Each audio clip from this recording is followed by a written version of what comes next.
प्यारे बच्चों, आप सबों को जय यीशु। बच्चों, हमने पिछले बहुत सारे क्लासेस में क्या क्या सीखा, आपको कुछ याद है? हमने ज्ञान स्नान संस्कार के बारे में सीखा है, उसके बाद तेल अभिषेक संस्कार के बारे में सीखा है, उसके बाद हमने पवित्र बलिदान के बारे में सीखा है। तो आओ बच्चों, जिस दिन हमने तेल अभिषेक संस्कार के बारे में सीखा था, मैंने कहा था ना, ईसा मसीह ने पवित्र आत्मा को अपने शिष्यों को एक सहायक के रूप में दिया था और वही पवित्र आत्मा उन्हें सब कुछ समझाया एवं स्मरण भी दिलाया। तो आज हम पवित्र आत्मा को हमारे इस क्लास में बुलाएंगे, हमारे दिल में बुलाएंगे, ताकि हम आज जो भी सीखे वो पिता ईश्वर की इच्छा अनुसार हो। आओ बच्चों, हम एक पवित्र आत्मा के गीत के साथ हमारे इस क्लास की शुरुआत करें। हे पावन आत्मा तू आ, हे पावन आत्मा तू आ, हे पावन आत्मा तू आ, हे पावन आत्मा तू आ, मुझे वरदान देने, जीवन देने, हे पावन आत्मा तू आ, मुझे वरदान देने, जीवन देने, हे पावन आत्मा तू आ, हे पावन आत्मा तू आ, हे पावन आत्मा तू आ। पिता, पुत्र, पवित्र आत्मा के नाम पर आमीन। बच्चों, आज हम 9वें पाठ पर प्रवेश कर चुके हैं। हमारा 9वें पाठ का नाम क्या है? मेल करे। बहुत अच्छा। तो आज हम हमारे क्लास की शुरुआत एक कहानी से करेंगे। क्या आप कहानी सुनना पसंद करते हो? पसंद करते हो ना? इसलिए मैं एक कहानी सुनाऊंगी। आप तैयार हो? चलो, हम अभी उड़ाऊ पुत्र के बारे में एक कहानी सुनेंगे। किसी एक व्यक्ति के 2 पुत्र थे। उनमें से छोटे ने पिता से संपत्ति का अपना हिस्सा लिया और वह किसी दूर देश चला गया। उसने समस्त संपत्ति भोग विलास में उड़ा दी। बाद में उसकी हालत तंग हो गई। सब कुछ खोकर वह अपना पेट भरने के लिए तरसता था। अतः वह उस देश के एक निवासी का नौकर बन गया, जिसने उसे खेतों में सूअर चराने भेजा। जो फलियां सूअर खाते थे, उन्हीं से वह अपना पेट भरना चाहता था, मगर उसे वह भी नहीं मिली। तब वह होश में आया। उसे अपने प्रेमी पिता और घर की समृद्धि की याद आई। अपने पिता का प्रेम ना समझकर पिता और घर को छोड़कर आने की बात पर उसे पश्चाताप हुआ। उसने अपने प्रेमी पिता के घर वापस जाने का निर्णय लिया। पिता से अपनी गलतियों के प्रति माफी मांगने का दृढ़ संकल्प लेकर वह घर की ओर निकला। पिता तो अपने पुत्र के वापस आने की राह देखते ही रह रहा था। पिता ने दौड़कर उसे गले लगाया और पुत्र के समान घर में स्वीकार किया। अपने प्रेमी पिता का तिरस्कार करने और उन्हें दुख पहुंचाने में उसे गहरा दुख हुआ। बच्चों, इस कहानी से हमें क्या सीख मिलती है? उड़ाऊ पुत्र अपने पापा का घर छोड़कर, अपने पापा को छोड़कर बहुत दूर चला गया। पर वो जब भी वापस आया, क्या उसके पिता ने उसे डांटा? उसे यह पूछा, तुम कहाँ थे? मेरा संपत्ति कहाँ है? तुमने क्या क्या किया? कुछ नहीं पूछा ना। पिता ने उसे गले लगाया। और आप जानते हो कि पिता ने उस बेटे के लौटने से क्या किया? उधर जश्न मनाया, उधर आनंद मनाया। तो बच्चों, हमारे ईश्वर भी, हमारे प्रेमी पिता भी इस प्रकार के हैं। वे भी हमारे इंतजार में राह देखते रहते हैं। उन्हें हमारे पाप के कारण बहुत दुख होता है, उन्हें बहुत गहरा दुख होता है, फिर भी वो हमारे इंतजार में बैठे हैं। तो हमें उस उड़ाऊ पुत्र के समान हमारे प्रेमी पिता के पास वापस जाना है ना। तो हम कैसे जाएंगे? पश्चाताप के साथ। बच्चों, जब तुम गलती करते हो, सोचो कुछ गलती कर लिए, क्या तुम मम्मी पापा के सामने जाते हो? नहीं, तुम्हें मम्मी पापा के सामने जाने से डर लगता है। तुम कुछ ना कुछ कारण से उनसे दूर जाते हो। क्यों? क्योंकि तुमने गलती किया है। पर यदि तुमने उस गलतियों पर पश्चाताप किया है, तो तुम क्या करोगे? तुम मम्मी पापा के पास जाकर सॉरी पूछोगे। तो बच्चों, जब भी तुम गलती करो, तुम पश्चाताप भी करना है और मम्मी पापा से या जिसको दुख दिया है उनसे सॉरी भी पूछना है। ठीक है? तो अभी आप लोग मुझे यह बताओ, पाप क्या है? देखो, बहुत सारे उत्तर आ रहे हैं। बच्चों, ईश्वर, कौन सा ईश्वर? हमारा प्रेमी ईश्वर की आज्ञाओं का उल्लंघन करना पाप है। पाप क्या है? प्रेमी ईश्वर की आज्ञाओं का उल्लंघन करना पाप है। जब हम पाप करते हैं, हम ईश्वर के प्रेम से दूर हो जाते हैं और हमारा जो ईश्वरीय जीवन हमें ज्ञान स्नान द्वारा मिला था ना, वह भी नष्ट हो जाता है। हम ज्ञान स्नान द्वारा ईश्वर की संतान बनते हैं, पर जब हम पाप करते हैं, हम वो ईश्वरीय जीवन भी खो देते हैं और हम उस ईश्वर के प्रेम से दूर हो जाते हैं। तो यदि हम ऐसे इस ईश्वर के प्रेम से दूर हो गए हैं, तो हमें कैसे वापस आना है? मेल मिलाप संस्कार के द्वारा। तो बच्चों, पाप दो प्रकार के होते हैं। कौन कौन से है वो? एक है आत्ममारू पाप और एक है लघु पाप। आत्ममारू पाप को हम घातक पाप भी कह सकते हैं। घातक पाप क्या है? जब हम पूरी जानकारी से, पूरी सहमति से पिता ईश्वर की आज्ञाओं का उल्लंघन करते हैं, वो भी घोर चीजों में, वो है घातक पाप। ठीक है? और जब हम छोटे बातों में पिता ईश्वर की आज्ञाओं का उल्लंघन करते हैं, वो है लघु पाप। तो यदि हम घातक पाप कर रहे हो या लघु पाप कर रहे हो, हमें पाप मोचन पाना जरूरी है। हमें पाप मोचन पाना बहुत अत्यधिक जरूरी है। बच्चों, हमें हमारे सभी पापों से मुक्त कौन सा संस्कार देता है? मेल मिलाप संस्कार। हमारे घातक पाप को मुक्त कौन करेगा? मेल मिलाप संस्कार। पर जब हम लघु पाप करते हैं, तो हमें उस पाप से हम कैसे मुक्ति पाएंगे? मैंने पिछले क्लास में आपको बताया था ना, परम प्रसाद के पूर्व पश्चाताप की विधि है।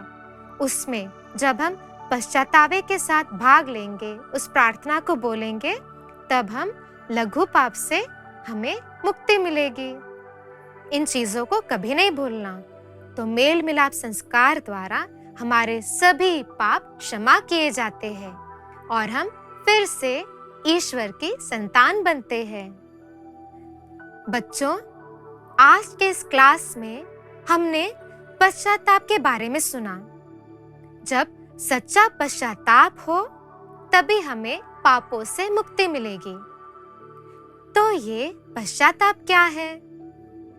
अपने किए हुए अपराधों के प्रति जो दुख हमें महसूस होता है वो है पश्चाताप। पर एक पूर्ण पश्चाताप भी है। पूर्ण पश्चाताप क्या है? हमारे प्रेमी ईश्वर को पाप के द्वारा दुख पहुंचाने के प्रति जो सच्चा दुख और पाप से घृणा महसूस करते हैं वो है पूर्ण पश्चाताप। और पाप के प्रति हमें जो सजा मिलने वाली है उसके डर से जो दुख होता है और पाप से घृणा होती है वो पूर्ण पश्चाताप नहीं है। क्यों? क्योंकि हम डरते हैं कि हमें सजा मिलेगी, इसकी वजह से हम दुखी हैं और हम उन गलतियों के लिए हम घृणा भी कर रहे हैं। वो पूर्ण पश्चाताप नहीं है, पर वो पूर्ण पश्चाताप की ओर हमें ले जाता है। तो पूर्ण पश्चाताप क्या है? कि हमें यह दुख हो रहा है कि हमने हमारे प्रेमी ईश्वर को दुख पहुंचाया है। वह है सच्चा पूर्ण पश्चाताप। और जहाँ सच्चा प्रेम है वही पूर्ण पश्चाताप है। उस उड़ाऊ पुत्र के समान। उस उड़ाऊ पुत्र को अपने प्रेमी पिता के घर के बारे में याद आता है, अपने प्रेमी पिता का प्रेम के बारे में याद आता है, और वही चीज उसे पश्चाताप की ओर ले आता है। तो बच्चों, सच्चा प्रेम कहाँ ले जाएगा हमें? पूर्ण पश्चाताप की ओर। तो हमें ईश्वर से डरना नहीं है, उनसे प्यार करना है, उनसे प्रेम करना है, क्योंकि हमारा ईश्वर एक प्रेमी ईश्वर है। कभी भी सजा के डर से अपने पापों के लिए दुखित नहीं होना, पर इस बात का दुख जरूर करना कि मैंने मेरे पापों के कारण मेरे ईश्वर को दुख पहुंचाया है। वह क्या है? पूर्ण पश्चाताप। इस बात को कभी भी नहीं भूलना, ठीक है? तो अभी हमें पाप क्षमा कौन देता है? या फिर एक दूसरा सवाल पूछ रही हूँ, ईसा मसीह ने पाप क्षमा का अधिकार किससे दिया है? सही कहा, अपने शिष्यों को दिया है। वो हम संत यूहन्ना के सुसमाचार अध्याय 20 पद संख्या 23 में देखते हैं। तुम जिन लोगों के पाप क्षमा करोगे वे अपने पापों से मुक्त हो जाएंगे, और जिन लोगों के पाप क्षमा नहीं करोगे वे अपने पापों से बंधे रहेंगे। तो बच्चों, ईसा मसीह ने पाप क्षमा करने का अधिकार किससे दिया है? अपने शिष्यों को। और शिष्यों द्वारा, और आज उन शिष्यों को दिए हुए अधिकार को प्राप्त कर पुरोहित मेल मिलाप संस्कार के द्वारा हमारे पापों से हमें मुक्त करते हैं। पर क्या पुरोहित हमें क्षमा करते हैं? नहीं, पुरोहित के माध्यम द्वारा ईसा मसीह हमारे पापों को क्षमा करते हैं और हमें पापों से मोचित भी करते हैं। तो मेल मिलाप संस्कार में हम किससे अपना पाप कहते हैं? स्वयं ईसा मसीह को। पुरोहित उधर बैठे रहते हैं, पर उनके माध्यम से ईसा मसीह हमारे पापों को पूर्ण रूप से क्षमा करते हैं। हमारा ईश्वर सदैव हमारी राह देखता है। मेरा बेटा, मेरी बेटी कब मेरे पास आएगी, अपने पापों से मुक्त होएगी, कभी वो पश्चाताप करने के बाद मेरे पास आएगी। इसलिए ईसा क्या करते हैं? हमारे दिल के द्वार पर सदा खटखटाते रहते हैं। मैंने आपसे क्या कहा था? ईसा मसीह को हम कहाँ स्वीकारते हैं? हमारे हृदयों में। जब भी हम पाप करते हैं तो हम हमारे दिल के द्वार को बंद कर देते हैं। फिर यदि दरवाजा बंद है, उस दरवाजे से कौन अंदर आ पाएगा? कोई भी नहीं। तो मेल मिलाप संस्कार द्वारा हम हमारे दिल के दरवाजे को खोलते हैं और ईसा मसीह हमारे दिल में फिर से प्रवेश करते हैं। तो बच्चों, यदि आपने लघु पाप किया है या घातक पाप किया है तो मेल मिलाप संस्कार में पश्चाताप के साथ फिर से ईश्वर को अपने हृदय में स्वागत करना। तो हम अभी संत मत्ती के सुसमाचार अध्याय 5 पद संख्या 23 एवं 24 में पढ़ते हैं।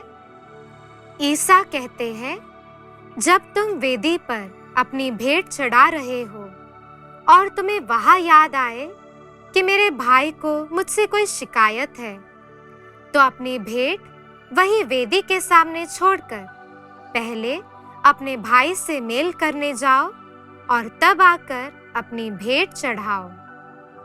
बच्चों, जब हम पाप करते हैं, हम ईश्वर को ही नहीं, अपने माता पिता, भाई बहनों एवं अन्य लोगों को भी दुख देते हैं।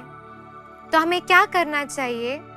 यदि हमारा मेल मिलाप संस्कार पूर्ण होना चाहिए, तो हमें उन लोगों से भी मेल कराना चाहिए जिससे हमने दुख दिया हो। ईसा मसीह भी हमें वही कहते हैं, यदि तुम्हें यह पता चले कि तुम्हारे कारण कोई दुखी है या फिर तुमने किसी को दुख पहुंचाया है, इन दोनों संदर्भों में तुम्हें उस व्यक्ति से मेल करना चाहिए।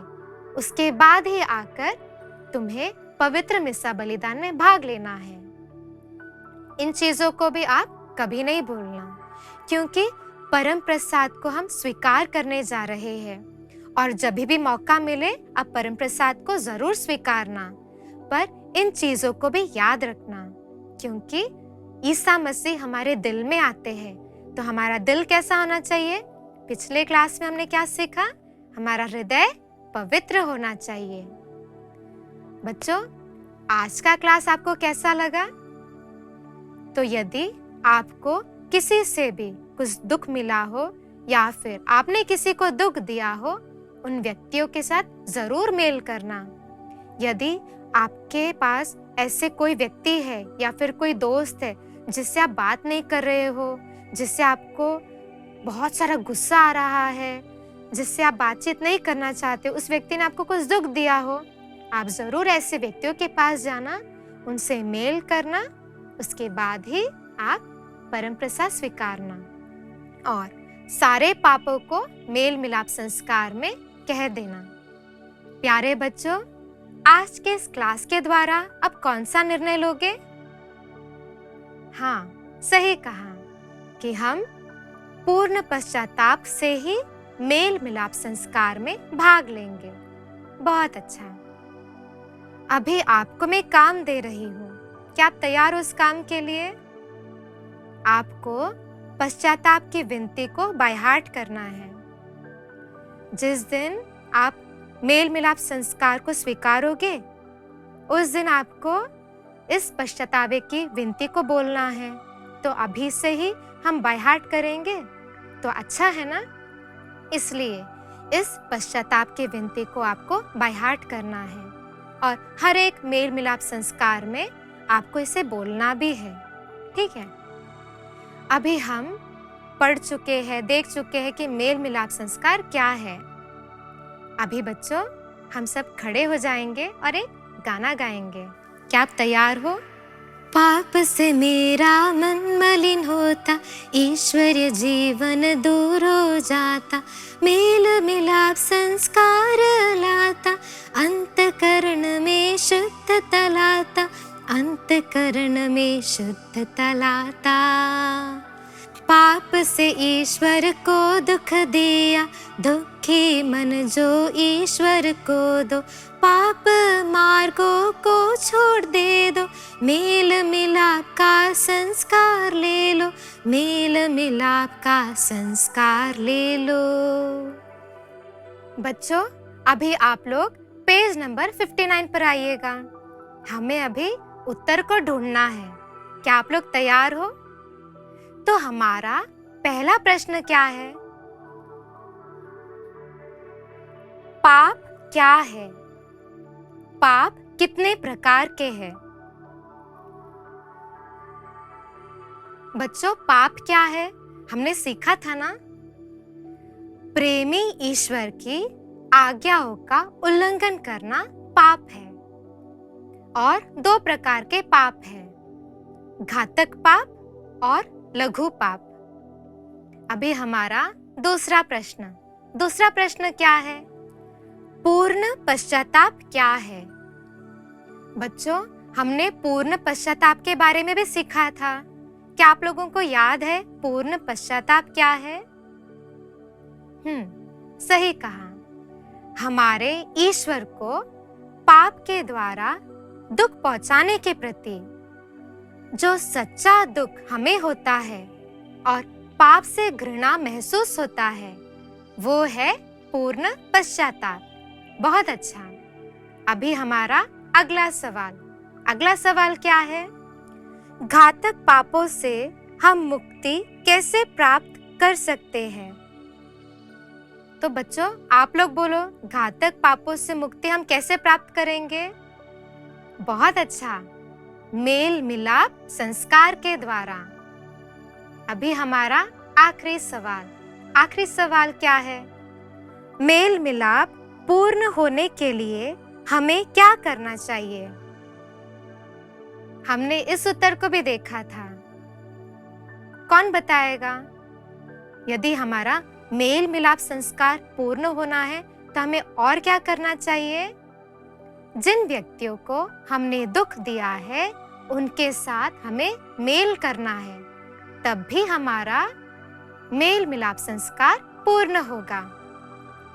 तो बच्चों, हमेशा जैसे क्लास में मैं बोलती हूँ आप लोगों को, इस उत्तर को भी आपको लिखना है अपने किताब में और सीखना भी है। और वो पश्चाताप की विनती को बाय हार्ट करना भूलना नहीं, ठीक है? तो आपको मैं एक शुभ दिन मुबारक देती हूँ। तो बच्चों, जैसे हमने इन उत्तरों को ढूंढा है, आप लोगों को एक काम करना है। क्या है वो काम? अपने किताब में इन उत्तरों को लिखना है और पश्चाताप की विनती को बाय हार्ट करना भूलना नहीं, ठीक है? अभी हम हमारे क्लास को समाप्त करने जा रहे हैं। तो हम क्लास को कैसे समाप्त करते हैं? एक प्रार्थना द्वारा। आओ बच्चों, खड़े हो जाओ। हम अभी प्रार्थना द्वारा हमारे क्लास को समाप्त करेंगे। हे प्रेमी ईश्वर, हम सबों को यह कृपा दे कि हम हमारे पापों के द्वारा आपको कभी भी दुख ना दे, और यदि हम पाप करते हैं तो हमें पूर्ण पश्चाताप का भाव दे दे, ताकि हम उस उड़ाऊ पुत्र के समान, आप जो हमारे प्रेमी पिता हो, आपके पास फिर से लौट आए। पिता, पुत्र, पवित्र आत्मा के नाम पर, आमीन।